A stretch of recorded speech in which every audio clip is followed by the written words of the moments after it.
Welcome to Mortified, the Friendship Quest, a podcast where two long-distance friends bounce media recommendations, all in hopes the other will like it. I'm Aaron. And I'm a whole lot of woman. And this week, we investigate a classic spy and drop in on his parodic double with 1964's Goldfinger and 2002's Goldmember. Before we,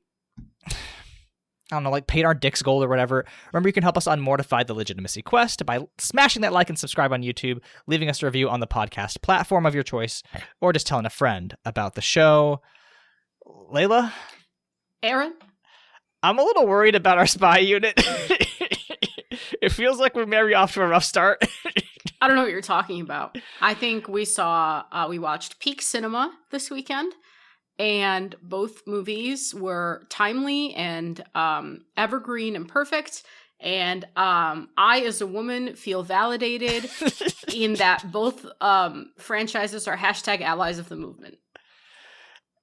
Yeah, is that how you feel about the treatment of women in both of these movies? Yes. That's good. I'm glad. Yes. Groovy, baby. So we're covering Goldfinger and Goldmember because we need to do a James Bond, right? We did Tinker Tailor, which is like, as we established in our last episode, the version of spy stuff that comes after James Bond being grounded and real and bureaucratic. But this is like, James Bond's the gold standard for spy media in the West, right? For me, it's things like Casino Royale and Skyfall, the Daniel Craig James Bonds. I've never really seen a James Bond that was in the Sean Connery era. But yeah, what's your relationship like with James Bond? I've never seen a single one, but I've seen all the Austin Powers movies. Yeah, okay. See, that's very funny, right? That's the opposite of me. This is the first Austin Powers I've seen. How did you get introduced to Austin Powers? I guess is a better question. I had older cousins. Yeah, that tracks. That's really it. Man, the late 90s, early 2000s was a time for comedy. I will say, I thought the Austin Powers, it was going to be worse. It wasn't, it could have been way worse. It could have been way, because it didn't feel, how do I put this? It was problematic, but it barely ever felt mean-spirited. It always kind of felt like a lot of the problematic content, the people that were part of it were in on the joke. Like Beyonce very felt like she was in on the joke. Right. I think the only two things that really made me kind of uncomfortable was like the mini-me stuff and then the prison stuff. Yes, yeah, that was not great. But the rest of it, I was like, this is very of its time, but I'm not like itchy. Right. I mean, Fat Bastard stands out to me as like an example of fat phobia, but again, played by Myers, so it's like a little bit laughing at self, although, not really, because he's not a fat person, at least at this time. And one of those fucking parody movies opened, I forget which one it is, but it's one of the ones where like the girl is the fat one and she loses a bunch of weight and suddenly everybody thinks she's hot. It might be Date Movie. I can't remember. Sure. It's one of the 08 ones. And it opens with her standing in a mirror and drinking mayonnaise out of a tub. And I think about that movie. That movie scarred me as a chubby little kid. I think about it to this day. So, and Fat Bastard, I think because it's the latex is so obvious, I don't know, just never really pinged me as like something. As a chubby little kid, and as, a person of size, I don't know, a fat person? What the fuck? I don't know. How do I talk about this? I have an ass. Anyway, Fat Bastard never bothered me for some reason. I think because it's so over the top. And it I don't know. I don't know why it didn't bother me. I can't tell you, but it didn't. Okay. I mean, I think I agree. Fat Bastard, could have been way meaner. I thought all of his shit was deeply unfunny, but like, it wasn't cruel in the same way that you would expect from this era. Right. The other sequence that I want to point out in Austin Powers Goldmember is the sequence where he has two Japanese girls come and try to hook up with him, and they have very racist names. But I was like, well, that sucks. But then we were watching this YouTube video that we'll reference later on, but they point out that that's actually a reference to James Bond, where a similar thing happens in James Bond. So I was like, okay, we're doing racism through the ages. That actually somehow weirdly makes it better. Well, and then, you have the whole line from Nigel Powers that's like, there's two types of people I hate in the world. Those who are prejudiced against other cultures and the Dutch. And it's like, yeah.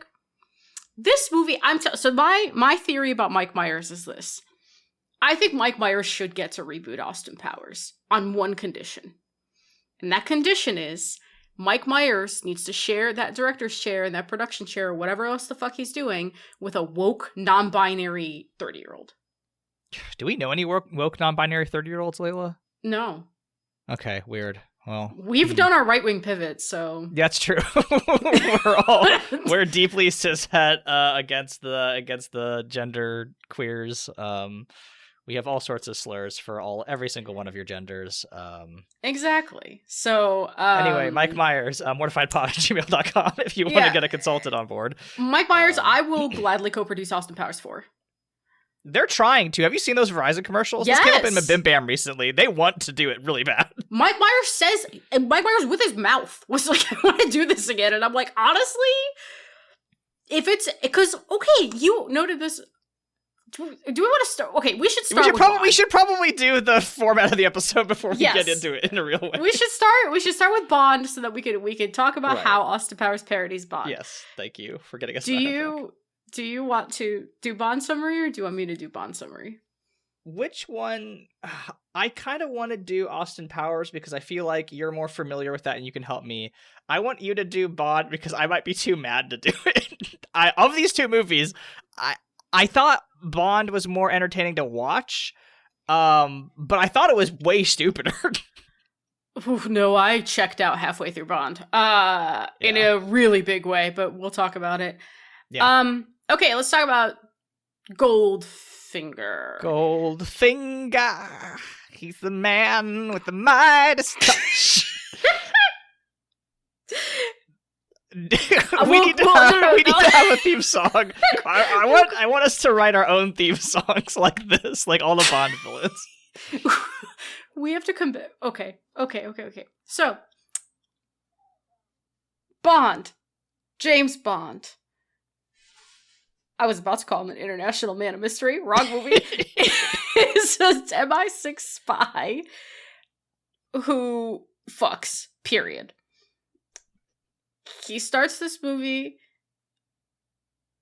on a Miami Beach resort and ends up getting entangled with a gold trader jeweler named Goldfinger, who was doing illicit gold shit because he loves gold.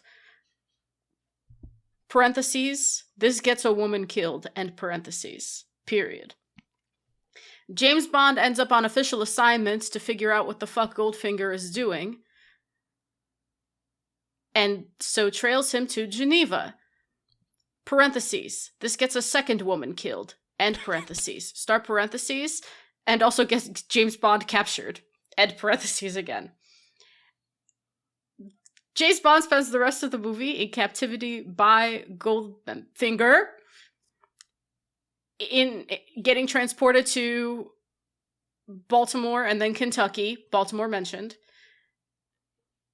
so that Goldfinger can kill a bunch of executives who sent him supplies for his evil plan, which involves blowing a nuke up inside Fort Knox so that all the US gold supply becomes radioactive and there's a gold scarcity and economic collapse, parentheses, this is for some reason desired by Japan, end parentheses, period. James Bond's stupid accomplices don't realize he's asking for help and so are unhelpful until it is time to stop the nuke, oh my god, I didn't even mention Pussy Galore, Pussy Galore is also there, she has a flying circus and has dubiously consensual sex with James Bond. Period. Yeah, one. I thought that was really good. That was pretty good. One point of clarity: it's not the Japanese, it's the Chinese, because we're doing Cold War stuff right now. I'm because I zoned out by then. I was thinking about Mr. Domo from Boston Powers. Yeah. I mean, yes, no, that again, a lot of interesting treatment of Asian people in these movies. But I was just mixing the two movies up in my head at this point. Nope, in a big way. They're not that similar, but they're also not that dissimilar. So yeah, understandable. Yeah, like I've been thinking about how I want to talk about Goldfinger since I watched it yesterday. Goldfinger. Correct. So it's every time he comes up in the movie, his stupid theme plays. Yeah, it's really hard not to do it. 1, 2. So I read a stupid book about the leitmotif, and his theme is leitmotivic because it changes with the drama of the narrative. So there you go. Hell yeah. That's the kind of hard-hitting literary critique we bring to these great films. Played by Gert Frobe, apparently, who, he seems like he did. I mean, I don't know. Of the characters in James Bond, I liked him and Oddjob more than anybody else in the movie. Oddjob mostly because he just didn't talk and was beating ass the whole time. But yeah, he plays a fine villain.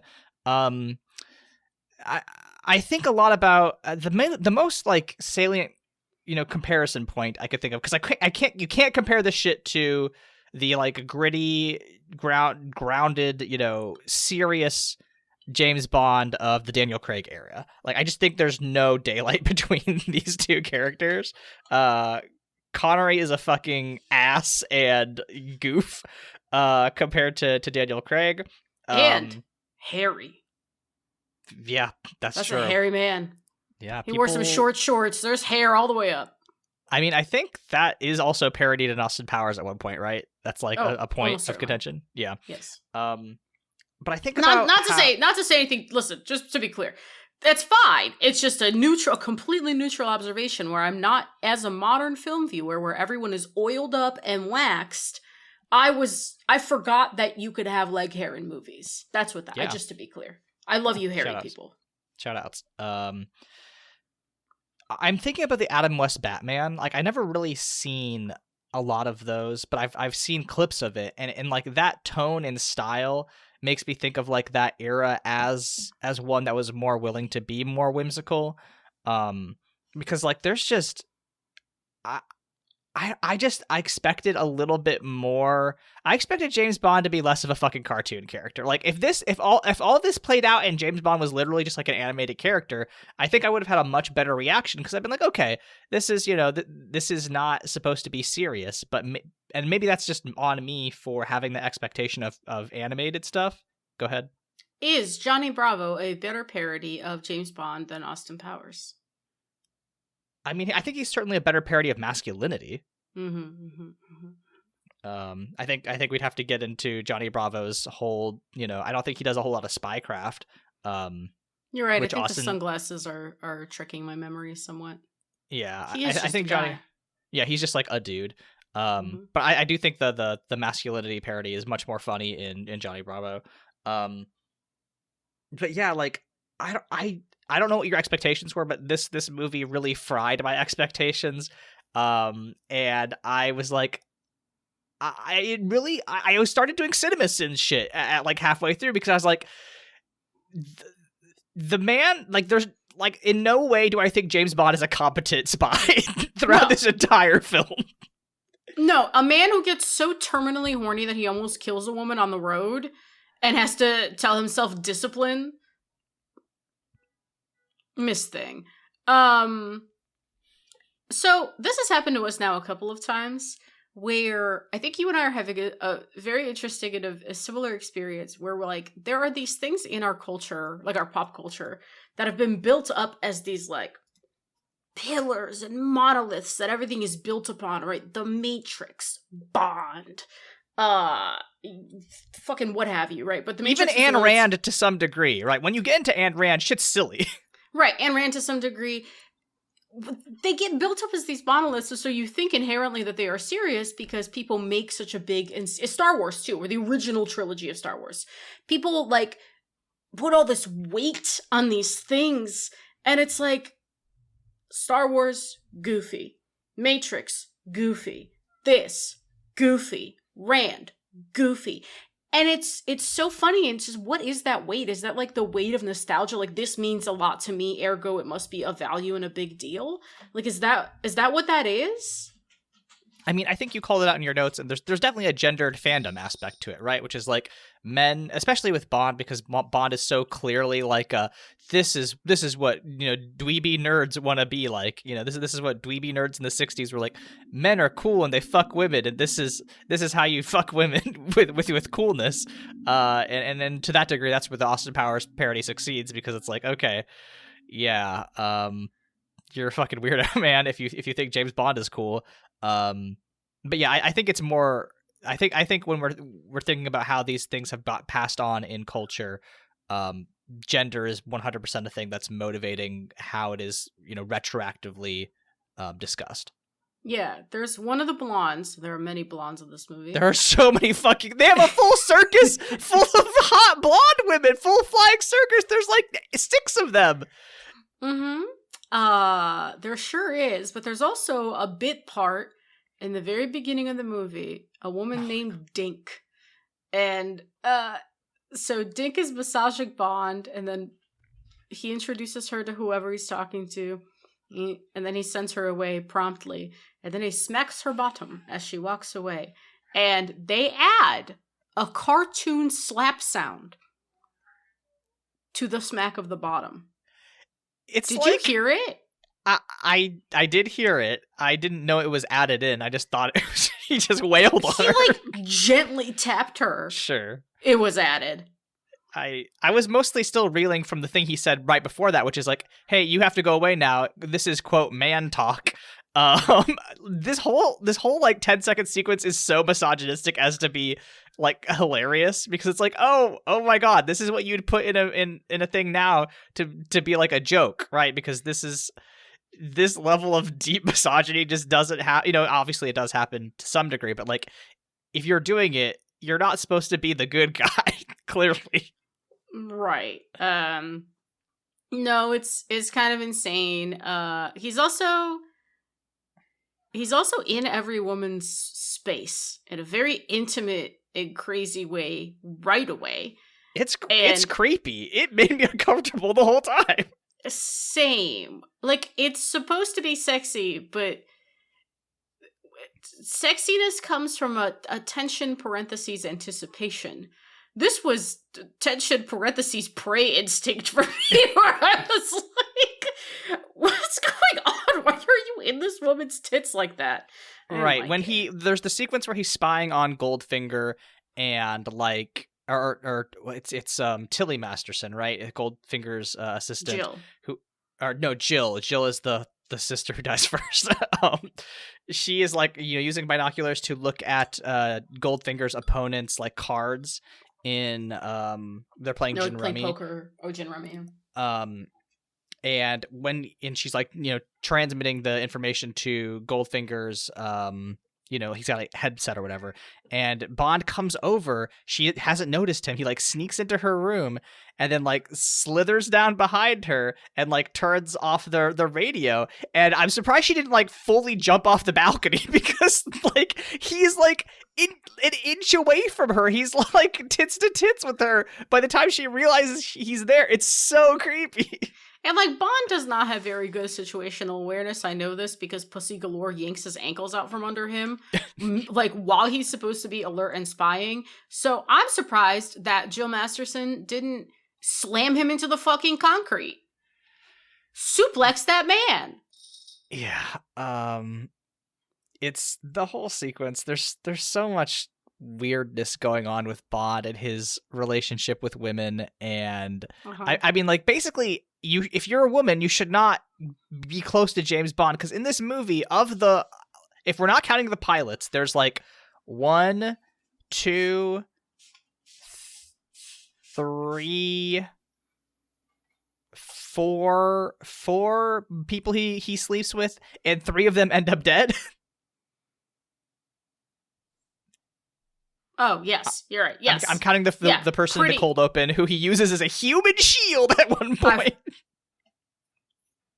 So here's where the insanity begins early with this movie, because he's like, he like blew up some tanks or whatever of gas, and he's like about to sleep with this woman, and there's like a guy coming up behind him to smack him over the head, and he sees him coming in the reflection of her eye as they're making out, and then spins around so that she takes the bonk on the head for him, and then he electrocutes that guy in her bathtub. Mm-hmm. That's how we're introduced to James Bond in this movie. I truly, madly, deeply. And then he pulls off his, right before that, he pulls off his wetsuit, and there's a pristine white 3-piece suit underneath it. So, it's really good. Whose fantasy is this? I don't know. Standards of masculinity were so warped by the 50s, I think, that, like, they got ballooned into this weird, dumb parody in the 60s, and maybe that's, I don't know, right? I haven't read enough about the 60s to realize like how masculinity impacted the social movements of that era, besides like, you know, there's a lot of stuff about how leftist movements minimize the struggles of women to make room for male progressive figures. This goes back to like fucking Graham Plattner recently, right? This is a historical event anyway. Don't have to get into that right now. But like, I don't even know what I was talking about. You just got so lost in the masculinity sauce. This movie's gravitational pull of thick dick energy is just warping your brain. Next, I know you're going to be wearing a 3-piece suit under a wetsuit. Yeah, okay. The thing that actually makes me think of is How I Met Your Mother, right? And Neil Patrick Harris's character, who like always wore a suit, and like there were kids in high school who were like, "Oh, that's how you have to be a cool pussy slaying man, is to always wear a suit." So there would be some kids in high school who would wear a suit all the time and act like that fucking character, and they were the biggest losers you've ever met. Right. I was gonna say, were they pussy slayers? And apparently not. No, they were not. But yeah, I mean, I don't know. Obviously, this is just a thing with gender and men, is that like our belief and ideas around masculinity come in waves. Right now, we're in an era where you could inject weird chemicals into your body to, I don't know, make your balls big or whatever. I don't know what people are doing with peptides these days. They're doing pull-ups with their jeans on. The ball enlarging, that's not peptides. That's just saline, baby. Okay, well, shout-outs. But yeah, I mean, like, obviously a million zillion people have written and talked about the masculinity of James Bond, but just to see it laid bare on the screen was genuinely appalling. Alarming, yeah, I would say for sure. You and I are both middle manager pilled because we saw Goldfinger explain his evil plan, which involved, like, models and screens and shit. And it's we were really both cool. Like, damn, if only our meetings were like that. he had because he's laying out the heist at Fort Knox to these. According to Wikipedia, they're actually mobsters. He's got money from all the different mobsters of the United States. So that's why they're like, oh, we don't work with Chicago. Oh, fuck the East Coast. Well, I thought that was just more racism. I mean, listen, not probably based on what I know about the mob, but like he has them all come to this like weird auditorium, and he flips the table over, and they all comment because this transformation is happening as they are all in the meeting room. They're like, hey, what the fuck? What's happening to this table? Like, it's really funny that nobody is able to shut up. None of the mobsters are able to be quiet and let him do the explanation, because they're all commenting on how all his production value is like moving the furniture around.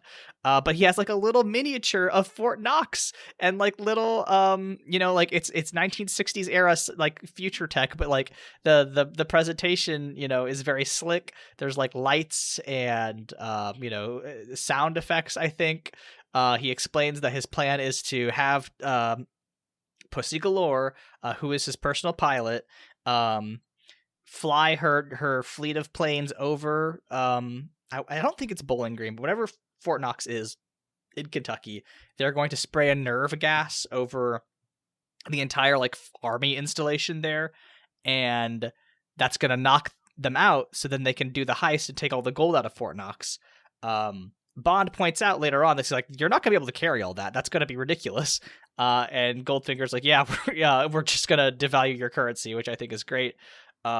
But yeah, like that sequence with the transforming table and the miniatures was, I was like, one of my favorite parts of the movie, because I was like, oh, this is clearly they had props and a budget and they wanted to make this sequence look cool and high tech.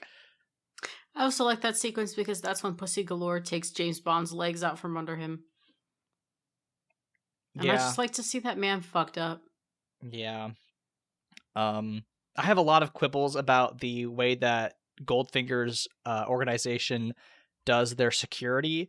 Like, James Bond escapes from his prison cell at one point by just like going up to the prison bars and looking at the prison guard and then like sinking down. He does that twice, and the third time he sinks down and then doesn't do it again. And the prison guard's like, wait, where'd he go? And goes and opens the door, and then James Bond just kills him when he opens the door. It's like, brother, you didn't have to do this. They let James Bond keep all his spy shit while he's a captive on the plane. They let him. Oh, there's a bit you pointed out in your notes where he is changing into a suit, but in order to keep an eye on him, they have little peepholes in the bathroom. There are two peepholes. There's a peephole in the door, and there's a peephole to the side of the door, and it's mainly this is the inspiration for Fuku and Fukumi in Austin Powers. This Chinese flight attendant who fucking is dressed in like gold because Goldfinger, right? And she's dressed in like somewhat culturally inspired garb for some reason. Like, why? And she, Pussy Galore tells her to keep an eye on James Bond. And so she goes to the first peephole, and he puts his suit up in front of the first peephole. And then she opens the second peephole. He finds it, and I was sitting there. I was going, third peephole, third peephole, third peephole. That would have been good. Rule of threes, maybe. How dare you not give me a third peephole? Yeah. It's all very silly. At one point, maybe not my favorite sequence in the movie, because I thought the last action sequence, the last 20 minutes was, I wouldn't say good, but entertaining. Where James Bond gets captured, and they do the thing that I've seen in a million movies where they strap you to a table and they have a laser slowly move up and, apparently cut you in half, like intentionally cut you in half. And you get like the extremely famous line where Goldfinger or James Bond is like, hey man, you've got me captive. It looks like you're going to saw me in half with this laser. Do you expect me to talk?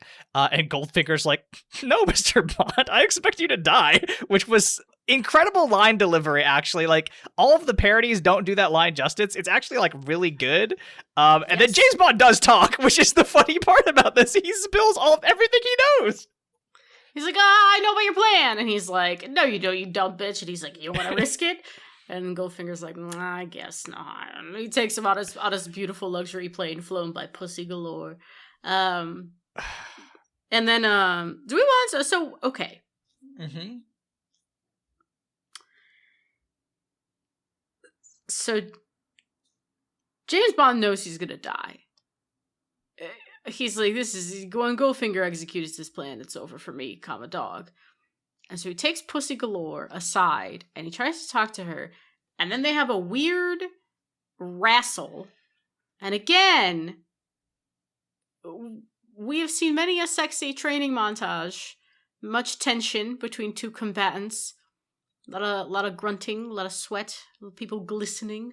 This was not that. They were just kind of wrestling, and then James Bond forcibly kisses her, and then she's into it. I didn't like that. I didn't like it either. It made me wicked uncomfy. So I was doing some research into Pussy Galore on Wikipedia before this. Firstly, they were worried. Firstly, that's the name that's in the Ian Fleming novel, because Ian Fleming is a deranged person. But like they were worried about that name getting censored in America. So I think this is the director. Let me see if I could find the director's name, Guy Hamilton. But he said, quote, "The American censor was concerned, but we got round that by inviting him and his wife out to dinner and told him we were big supporters of the Republican Party." So, one, very funny. Nothing changes. Nothing ever changes. It's all the same. It's really good. Two, Pussy Galore in the book is a lesbian. who was sexually assaulted by a family member. So that's why she's a lesbian. That's how that works. Yes, and James Bond views it as a challenge to make her like men. So So the it's history, worse in the books. It's worse in the books, is what I will say. It's again, we can't. I don't think it's super interesting for us to be like, hey, there's some problematic aspects of James Bond, but again, just seeing it laid the fuck out. Wow. Yeah. I'm very curious as to what watching Mission Impossible and Bourne Identity is going to be like, because I think Bourne Identity is slightly more serious, and Mission Impossible amps up the goofs. So I do wonder if by the end of this unit we can make one of those like 4-quadrant charts, and the x-axis is like incompetent, competent, and the y-axis is like serious, goofy. And if we could chart these films and book. Yeah, I think that's a good idea, because that'll give us kind of an idea of the spectrum of major spy properties in the last 50, 60 years. One thing that I did note was like, this movie is like 60 years old, which is really interesting to me. Just like, I don't watch that many old movies, right? I think I've seen the fucking Manchurian Candidate, which is also a movie from the 60s, but like, beyond that, I don't think I've seen any like old movies besides like, the ones we've talked about for Mortified, like His Girl Friday, or Wizard of Oz. Wizard of Oz, yes. So like, seeing the way that film develops action sequences was really fascinating. Seeing how, I always like to see how practical effects worked back in the day. And to some degree, feel some nostalgia for that. I think they're pretty impressive. But on the whole, yeah, like I think it's always useful to see to see what the craft of film looked like a long time ago. Not a long time ago, but it's come a long way since then. Well, why was your movie in black and white? Oh, when I paused it went black and white. That's okay. Because I was gonna say, you're talking a lot about the craft of filmmaking. I'm not sure you watched this movie as intended, but okay. No. It's we don't watch old movies often, so I thought it was fun just to see what this is like. I do want to briefly talk about Oddjob. Oddjob, I only best had known. In the movie. Yeah, who is the best character in the movie? Hands down. I only actually knew him from the N64 game GoldenEye. I never actually played GoldenEye, but I know that he's like famously the hardest character to beat because he's short, and there's a mode called Slappers Only where he does the little karate chops. You have to beat each other with melee karate chops. And he does that in the movie. he one-shots Bond with a slapper, which is very funny. I just liked Oddjob. I think that there is definitely some racism in there, right? There's definitely racism in the book, based on what I read on Wikipedia. Bond is like, I hate Koreans, actually, in the book. But yeah, I think he's a really fun character because he is characterized through his actions, right? He never talks. He instead, at one point, Bond tricks him with a golf ball trick. And makes Goldfinger have to pay a lot of money, and he gives the golf ball back to Oddjob, and Oddjob crushes the ball to powder in his hands, which is cool. He has a fucking razor hat at one point. I have to question the razor technology of that hat, because sometimes it's a razor hat and sometimes it's just really heavy. It's wild. He kills Tilly. I believe Tilly is executed with the hat. Yes, she is, but she doesn't get her decapitated. No, it just breaks every bone in her neck. Right. Rip but Tilly. Also sometimes it sticks in the wall, the concrete wall, when he throws it. Right, and it cut that statue's head off. Yeah. Inconsistent treatment of the razor hat. Right. Another ding. The only way that Bond can defeat Oddjob is by electrocuting him, because when he like throws like full gold bricks at him, they just bounce off because Oddjob's indestructible. That was really fun. Yeah, I mean, I don't know, like this is where you get the goofy Bond villains, right? Goldfinger, Oddjob. You know, I know that at one point there's a guy with like a metal jaw. And like this all just feels so cartoony to me that like maybe that's why I am frustrated with this movie, which is that like it is doing a cartoony thing in a mode that I'm not expecting, using filmmaking technology that I associate with things that have more gravitas. Right. Also, it was made by people called the Broccolis. What the fuck? The Broccoli family. They own the rights until Amazon bought them out, like this year. Goldfinger was produced by Albert R. Broccoli. That family has owned the rights this whole time until this year. They were just bought out by Amazon. Great. Yep. Oh, one more thing. Mm-hmm. We gotta talk about skin suffocation. Yeah, Kojima was in this movie. Yeah, so you know how quiet in what is that? Death Stranding? Is it Death Stranding or is it Metal Gear Solid? Which one? I think it's MGS. Yeah, anyway, so there's a character who has to get naked, otherwise she can't breathe. A similar thing happens here where the girl that James Bond hooks up with gets painted gold and suffocates because of that. I don't know about you, Leyla. Mm-hmm. But I breathe through my mouth and nose. I'm a plant, so. Okay, well that maybe fucking Miss Masterson. I don't remember her first name. Jill Masterson. Jill Masterson, rip.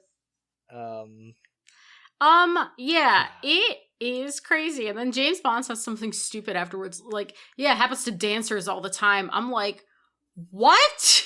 What are you talking about? What universe do you live in? And then in my head, I'm trying to rationalize it. I'm like, he's talking about lead paint poisoning? Like, was there lead in the makeup? What are we talking about? This is what frustrated me with this movie, is like it's trying to present itself. I don't think it is though, right? I don't think this movie actually wants you to take it seriously. I don't think so either. And I think it's my expectation that's really hammed me up here, which is like I thought James Bond was a cool guy, but he's just kind of a goofball dipshit creepazoid. And so are all of the people that work at MI6, because they just will not go help him. He triggers his homing beacon 15 times. And they're like, he's got it. He'll yell if he needs us. He's in a cell. He's like fully imprisoned. Yeah, I don't know. Anyway, do you have any big thoughts on this movie? I feel like I've been talking a lot and just mostly complaining. No, I said what I had to say. Weird that all these franchises that are so beloved are made out to be this serious thing, and you watch them. Fucking Star Wars, this Party City mask aliens running around in the background, and this shit. It's got James Bond making quips.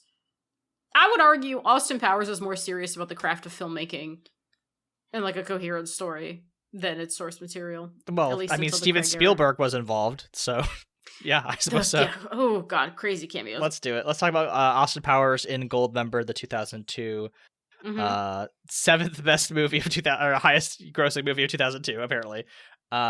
So Austin Powers is living in 2002 after being uncriogenically frozen. Parentheses. This is the third movie in this franchise. Don't worry about the first two. And parentheses.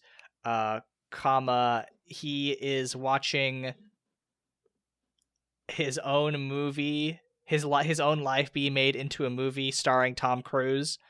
Comma.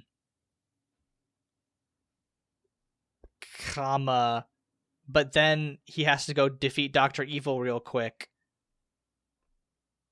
Period. That's one sentence. Beautiful. Dr. Evil is defeated in the first act, and not Thomas. Why did I think his name was Thomas? Austin receives a knighthood from the Queen, but his dad's not at the knighting ceremony, so he has a big party where he sings a song about how his dad wasn't there. And then is informed that his dad has been kidnapped by Dr. Evil's henchman Goldfinger, who is using time travel to hide his dad in the year 1975. period. Mm-hmm. Austin time travels back to 1975 to meet up with Foxy Cleopatra, parentheses, played by Beyonce Knowles, and parentheses, and together they rescue... No, that's not true. They confront Goldfinger, aka... Goldmember. No, Goldmember, sorry. Aka Johan van der Smut, who is Dutch. And then they travel back to 2002. Vandersmut travels back to 2002 to a lair in Tokyo. Period. I have 2 sentences left to summarize this movie. Austin, with the help of Mini-Me, who has been feeling upset since Dr. Evil has been bonding more with his biological son, Scotty, has defected to the British intelligence services. Anyway, so Austin, Beyonce Knowles, Mini-Me all infiltrate his submarine to stop Dr. Evil from crashing a solid gold asteroid into the Earth.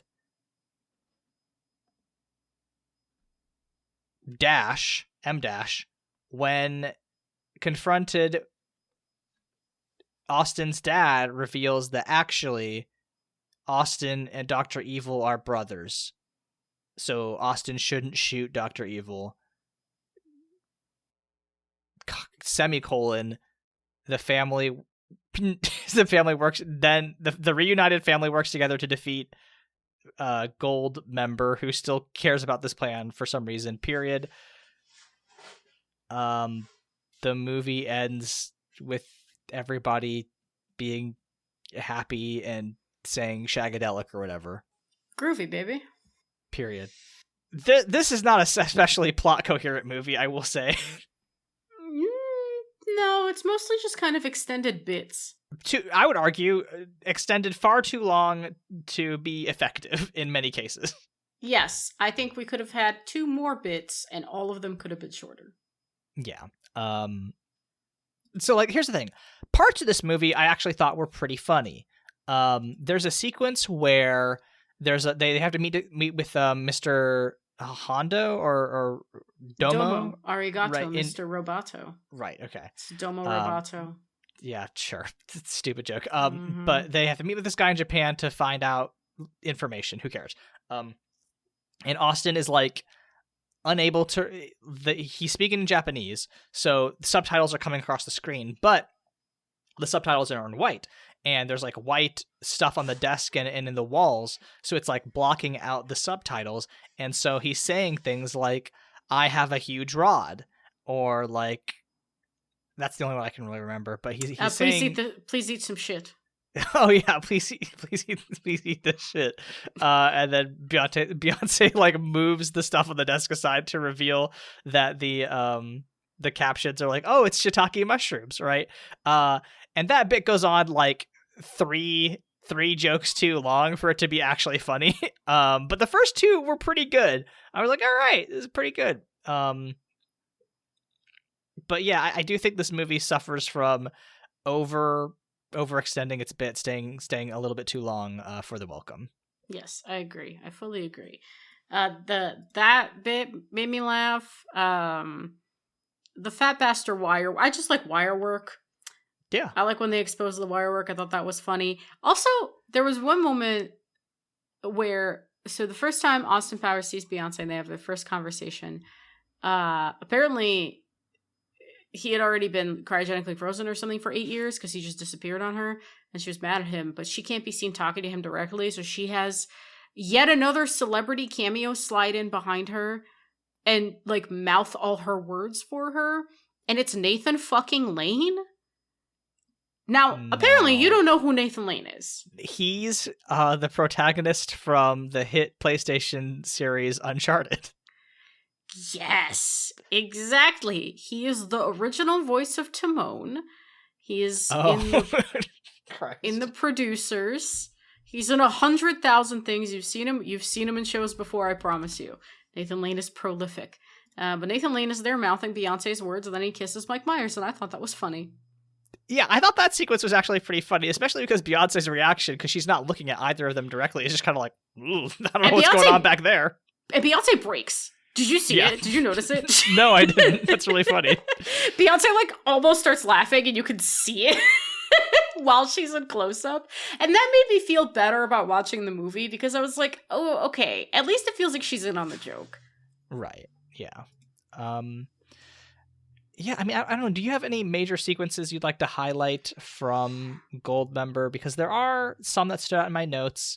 But on the whole, like, I struggle to reconcile those high points with the, like, especially in Act, like, 2 and 3, where they're doing, like, quote-unquote spy shit, but, like, the bit with Mini-Me and Austin Powers in the, like, where they have to do the sailor exam, and they're doing shadow puppets, and they're making Mini-Me's arms look like Austin's cock, and they're just...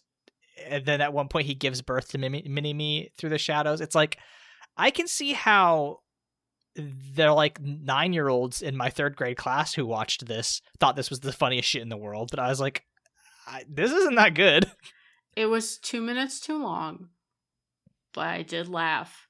And hear me out. I think, 1, I did see this movie when I was fucking 9 or whatever. Mm-hmm. 2, it reminded me of... Did you ever watch Robin Hood Men in Tights? No. Okay. There was a summer where I couldn't sleep, so every single night I would put on either Robin Hood Men in Tights or Howl's Moving Castle. And I watched both of those movies so much that I started watching Howl's Moving Castle in other languages. So I have opinions on the DVD dubs of Howl's Moving Castle now. And there's a sequence in Robin Hood Men in Tights where Robin is serenading Maid Marian, and he is standing in profile behind a sheet, and it's the same thing as bullshit shadow puppetry, and he like leans back on his sword so he looks like he has a giant erection. And it made me laugh when I was 14, and now that reflex is just in me. Now yeah, I just you're think usually not one for this kind of humor. I really am not, but I also, so like, but there's also that sequence where they're in the sumo wrestling kind of like backstage staging area, the spa, and everybody's throwing their dirty, like, I don't know what to call them, garments on Austin, and Fat Bastard talks about how there's like poop in his or whatever. Like, that's gross to me. I don't like poop humor. I don't like fart jokes, piss jokes. A little shadow puppetry, though, you could get me laughing like a 12-year-old at a little shadow puppetry sometimes, I think. None of this did anything for me. I'm sorry that I'm pure of heart. Listen, I think you are pure of heart. This movie is not, and like, well, we watched that Patrick H. Willems video, which, by the way, everybody, if you haven't watched Patrick H. Willems, really great analysis. Love Patrick H. Willems. We'll link the video, I'm sure, in the show notes. But it was so interesting because he was talking about how part of this was Mike Myers dealing with losing his dad. And I'm like, wow, you could really make anything to cope with any emotion, huh? Yeah. That's crazy. God rest his soul, when my dear father does pass away, I hope that I make something or do something with my life that honors the impact that he's had on mine. Both of my dads died, and I just got hot about it. Do you think that's honorable? I think that's honorable. I think that's a good... Okay. I think your fathers would both want you to get hot about them being dead. Thank you. But yeah, like, this is an interesting way to cope with grief. I think the most interesting thing that Willems points out in his Austin Powers analysis is that, like, the Bond, the Craig Bond franchise does end up copying, or not copying, but like doing the same maneuver where they reveal that, like, one of the villains in their franchise is James Bond's brother, which is a hysterical thing to accidentally copy. Well, in his Bond video, he also points out that James Bond is an inherently reactive franchise. Like, it reacts to the zeitgeist. I think it's funny when you have something parodying an inherently reactive thing, because you're just going in like a weird cycle. It becomes kind of an Ouroboros on itself. And I don't know. Again, I would be down for an Austin Powers 4, because again, Austin Powers 3 did the whole like or Goldmember did the whole, the complex explanation. That was like the beginning of complex explanation for things that didn't need to be explained. So I don't know. What do we think Austin Powers 4 parodies? Multiverses? I mean, I think it maybe just does comment on like the sequel nature of, cinema now, right? And it's like, well, we're making this movie because only sequels can get made now, and I don't know what's like. I don't think one thing I will give Austin Powers credit for is that it's not trying to parody the moment, right? There's some AOL, references there, but like they're not really, the crux of the humor. Did you feel it physically when you've heard the "You've Got Mail"? Yeah, I know. I mean, that's still in me in a major way. You've got mail. I went, and I was. Thank God I was like not that tired, because I would have checked my email. Yeah. I wouldn't say I miss AOL, but it was a simpler time. I miss AIM. I miss away messages. Yeah. Don't you have an away message on your Discord? I have a little stat. I think it's a Decemberists lyric right now. Yeah, I was gonna say it is very like AIM status, like so calm your waves, slow the churn. You may have my precious bones on my return. Hell yeah, brother. Annan Waters by the Decemberists. It's a man who is also a deer asking a river to calm down so he can go save his girlfriend from a guy who killed all his kids. Jesus. It's a good album. I guess. Hazards of Love. Yeah, no, but that is actually exactly what I was thinking when I started putting song lyrics in my little Discord away message, because I was like, fuck it, I miss away messages. Start writing lame song lyrics. The last one was Fall Out Boy. So really embracing my roots. Listen. Yeah, I mean, I think if Austin Powers comes back, it will have to be some sort of like commentary on nostalgia. I deeply hope they don't do the like Austin Powers has to learn about 2020 feminism. I don't know that they can pull that off. But again, like Austin Powers I would trust Austin Powers with any random woman more than I would James Bond, is what I will say. Well, listen, with Austin Powers, we're all chemically attracted to him because mojo is a real thing in his blood. Right, it's his blood. Right. If I were to again, Mike Myers, call me. If I were to co-produce Austin Powers with Mike Myers, Austin Powers 4 with Mike Myers, the two things I would pick on would be like multiverses, the three things: the information environment, and that no one is horny anymore. I think that Austin Powers is uniquely suited to bring kind of a horny comedy back that isn't inherently either gross or mean-spirited. And I mean gross as in like yucky. I feel like a lot of the sex comedies are just yucky now. And it's like, who is any of that for? So, I don't know. I want to see who's like an age-appropriate pop diva that we could put with Mike Myers for Austin Powers 4. Beyonce is not acting anymore, and God bless her soul, she did her best. Ariana Grande? No, I think we need to go a little older. She's our age. I could see Adele having a lot of fun. Adele might be down. That could be interesting. I think Adele could have a lot of fun. Honestly, I think Madonna would still do it. Sure. I mean, Adele did do the song for James Bond Skyfall, so I think that would actually be very appropriate. Exactly. Pamela Anderson was hysterical. I did not like the new Naked Gun movie. It just wasn't for me. It was a lot of the same, like, kind of immature, gross out humor. There was a lot of good bits, but I'm not the audience. But Pamela Anderson was a delight in it. Put Pam in. Yeah, Pam would actually be good because she was also at one point in time a big sex symbol. So like maybe she and Austin could have some sort of like commentary about like what it's like to get older and, not have that, be that center of attention sexually anymore. And then also be in an era where young people are having sex less. and a lot of our relationships are mediated online, and what it means to have mojo in an era where your pheromones like can't actually interact with people. You have to adapt to like this modern age, or perhaps try to change or deal with the people who are making the modern age a more isolating place. Austin Powers teaches a female protege to have mojo. Oh yeah, that would actually be very good. Because so two things. What we both noted that in that eye peephole sequence in the Goldfinger, I would have much preferred it if James Bond had to undress in front of those women at gunpoint, right? Because at least then it's fair. Mm-hmm. He gets in their space, and then they make him strip. Fine, whatever. But I think Austin Powers is uniquely positioned to be like, no, you also can have mojo, right? Or maybe I'm just thinking of The Last of Us, but Austin Powers. He's just biting people to give them mojo. I would watch that movie too.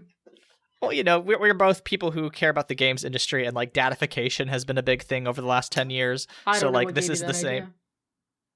Okay, maybe this is just a thing I made up and nobody's ever heard of God of War or God of War Ragnarok or The Last of Us or The Last of Us 2 or on and on. No, and on. I meant the part where I care about the games industry. That's okay, yeah, you obviously don't give a shit about the games industry. Listen, you can be in the games industry and hate it. Many such cases these days. Many such cases. Anyway, yeah, I think it would be interesting to be like Austin has to learn about teaching a young woman how to be confident in herself as a sexual being, and also trying to learn about the new world of 2020. That could be fun. Yeah, maybe Margot Robbie could do a Barbie bit for a second. It's kind of insulting to Margot Robbie, but I feel like Margot Robbie is doing the opposite of what Emilia Clarke did, where Emilia Clarke said, "I'm never doing fantasy again. Go fuck yourself." Which, by the way, if you are in a beautiful man in a modern movie with Emilia Clarke, you're not surviving that movie. And in the meantime, Margot Robbie, I feel like, is trying to go more serious. Problem, the more serious movie she picked was Wuthering Heights, parentheses, 2026. And that was a really bad movie. Rip. Rip to Jacob Elordi. Really, really bad movie. But her and Dakota Johnson, I have faith in. I really do. I have faith in. Maybe Dakota Johnson! That would be kind of fun. Jamie Dornan got to do a movie no one has ever seen, but everybody should see. Barb and Star go to Vista Del Mar. And he got to be funny in that and sing a song about seagulls. What if Dakota Johnson got to be funny? Yeah. That a question plaguing all three of those weird sex movies. Yes. So, those are my thoughts. I think maybe those are some of the female candidates. Yeah. In the context of our overall project of learning about the spy genre, I mean, like, I don't even know if there are points of comparison between these two movies and Tinker Tailor, right? Like, you can't put Austin Powers and Tinker Tailor in the same conversation at all. Tinker Tailor feels like an answer. Tinker Tailor feels like the frustration of a man who was on the inside and watched these spy movies and said, that's not how it goes, and then wrote a book that is how it goes. Tinker Tailor is to James Bond as the pit is to General Hospital. I see. That's a good analogy. Yes, I think that's the comparison. It's more spiritual than beat by beat. So, in that spirit, what are each of those three movies telling its audience about what it's like to be a spy? I think you nailed it. That Tinker Tailor is like, this is what a spy work really looks like. It's kind of grim, and there's a lot of internal politics, and there's a lot of paperwork and reading reports. James Bond is telling the audience, it's just a fuckfest, baby. Which I guess, Tinker Tailor was a little bit of a fuckfest. For Anne. Shoutouts to Anne. Anne Smiley was... She was getting hers. She had the mojo. Yeah, maybe you could sneak in a reference to Anne Smiley in our version of Austin Powers 4. Yeah. Again, 100%. Mike Myers. Call me. Mortifiedpod@gmail.com. So I think that's it's also a matter of like, what do those two types of things find important? And James Bond finds swagger important, whereas Tinker Tailor finds competency important. So they're just kind of different just different, even though they supposedly are about the same subject matter. But at the end of the day, it's not about the same subject matter, because Tinker Tailor Soldier Spy is absolutely about spycraft and like the story of one very sad British man and you know, betrayal and feelings of love and strangely tactfully handled queer people, considering the time period. Meanwhile, James Bond is like a power fantasy for men who don't have a personality. Mm-hmm. Many such cases. We just want pussy galore. Does Austin is Austin in this conversation at all? No, because again, I really like I just want to be clear. Austin Powers is deeply problematic and very dated, but it doesn't feel like it slips into mean-spiritedness, but I don't think on purpose. Right. Yeah. I think it's trying to let everyone in on the joke, just not always successfully. I guess another question that's kind of related is like, okay, I feel like of the two movies, Austin Powers works more for what it's going for, as opposed to James Bond. Why do we think that is? I don't think James Bond knows what it's going for, other than this man fucks. That could be true. That could be very true. Yeah, I mean, James Bond is doesn't really have a character beyond, you know, it gets laid and is cool. Austin Powers has a fucking parental trauma thematic through line. that is about Mini-Me's relationship to Dr. Evil. That is about Austin's relationship to his dad. That's about Scott Evil's relationship to Dr. Evil, and about Dr. Evil's search for like his parentage, and it ends up being him and Austin Powers are brothers. There's a through line there that is downright comprehensible. Meanwhile, James Bond is about James Bond fucking and inconveniencing women at every possible turn. He uses a gadget to blow up a woman's tire, and then he has the audacity to be like, "You could have died." Oh, could she have? Yeah. God, I forgot he does that. He slashes that girl's tire for no reason. What a piece of shit. God. Okay. Rip Tilly Masterson. Yeah, many women whose lives would have been better if they never met James Bond. Okay. Count me as number 5, baby boy. Yes. Yeah, fair enough. Before we do our closing transition into what we hope to get out of our next 2 movies, let's do a quick marketing minute. Leyla, what do you think your James Bond character name is? Because I was thinking about mine. I'll let you think for a second. But so the James Bond character, one, there's probably a generator on the internet somewhere, which is very funny. But I think for me, James Bond is like, okay, you've got a name, and then you've also got a double entendre. So, like, I think for me, especially given the racial politics of James Bond, it might be like Mongrel Shortsterson or something like that. And I don't think anybody should call me that in person. I can only say that because I'm me, but I do think that is how I would end up in James Bond as a character. Oh, that's really good. Hey, would you like to know what the name is of the girl he uses as a meat shield? It's probably something like Wow Bazongers. It's Bonita. Fuck off. Her name is Bonita. I hate this fucking franchise.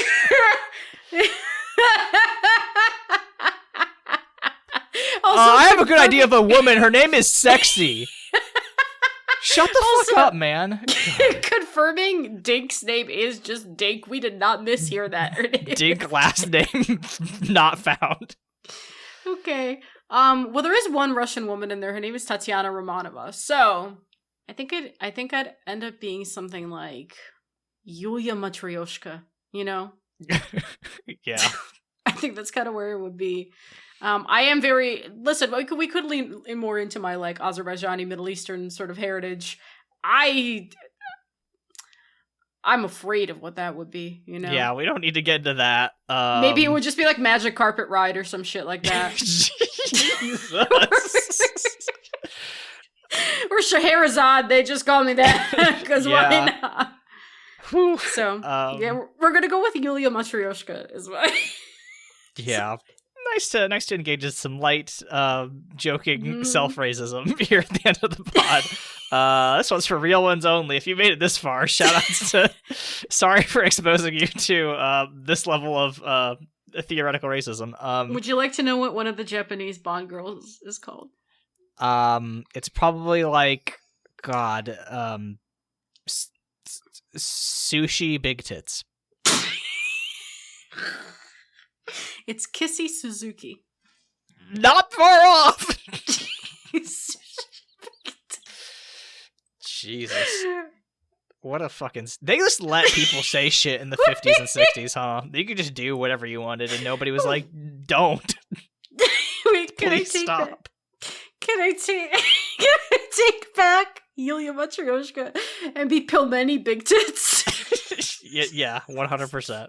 Great. Audience, drop your own horrible Bond name in the comments of our YouTube video, please. Don't make it too racist, please. Oh my god, so, Octopussy is also a woman's name. Yeah. Like, again, the joke in Austin Powers is that the movie is called Austin Pussy, but James Bond is just like, yeah, what if there was a woman with 8 like, literally the fucking 1 million vaginas meme. Wow, okay. Incredible list of Bond girls. Okay, do you have any final thoughts? I'm glad that we watched these because it's definitely made me more informed about the world. That we should never take anyone seriously ever again when they hype up a franchise. Yeah, if you're a fan of something, you're a moron. Liking things is for stupid people. I think is what I've learned here. Listen, as Kingdom Hearts fans, we know that to be deeply true. Yeah, I genuinely hope the next 2 are more fun. I think we're going to get a lot of mileage out of Mission Impossible because that is a fun franchise.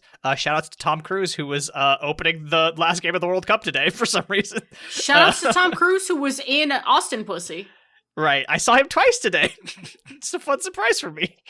What a lovely time. And I think that'll be. I think we'll have fun with Mission Impossible. Born Identity, I think I will like, and you won't because you'll be like, this is some real cishet shit for dweebs. But it might be fun. It might be a good time. So we're gonna find out. And I think we're gonna get a little bit more of that, like, especially because I think both of those franchises. I guess Mission Impossible is more 90s, but that comes in the, especially Born Identity is like a post 9/11 movie or franchise in a big way, and we are going to get some of the, like, the secret agent doing illegal shit to keep you safe. Don't worry about the Prism Project. I think that'll be interesting. I think we'll like it, and it'll give us a much more broad understanding of, like, what spy media looks like. Correct. Leyla, when we are not trying to imagine the most derogatory names for ourselves imaginable, where can we be found on the internet? You can find me at LEYLSES on, honestly, mostly Blue Sky at this point. I've also signed out of Tumblr. I'm slowly disappearing off the internet, like God intended. My recommendation of things for the week is, if you liked Full Metal Alchemist, Miss Arakawa's back at it again. It's just like Full Metal Alchemist, except this time there's little creatures involved. You should read and or watch Demons of the Shadow Realm. It's very good. I am now up to volume 7. I just keep buying them 2 at a time when I'm out in the boot. So, good stuff there. Aaron, what about you? You can find me on Blue Sky at aavoit, Tumblr at Monster Factory Fanfic, but my main site is aavoit.com. I will also point out Leyla has an itch.io, that's leylses.itch.io, and they have a Twine game that I actually really enjoyed. If you have a couple minutes, I highly recommend you read it. I put it in the last episode, as well as hopefully it'll be in this episode's show notes, but I think it's a really good game. Starting a union even when it sucks. Yeah, so shout it out. Thank you. I'm glad you enjoyed it. Our theme song is Obsolete by Keshko from the album Filmmakers Reference Kit Volume 2. You can find more of their music at keshko.bandcamp.com. Well, Leyla, did you expect me to have a closer? No, Aaron. I expect you to die. We'll see you all next week.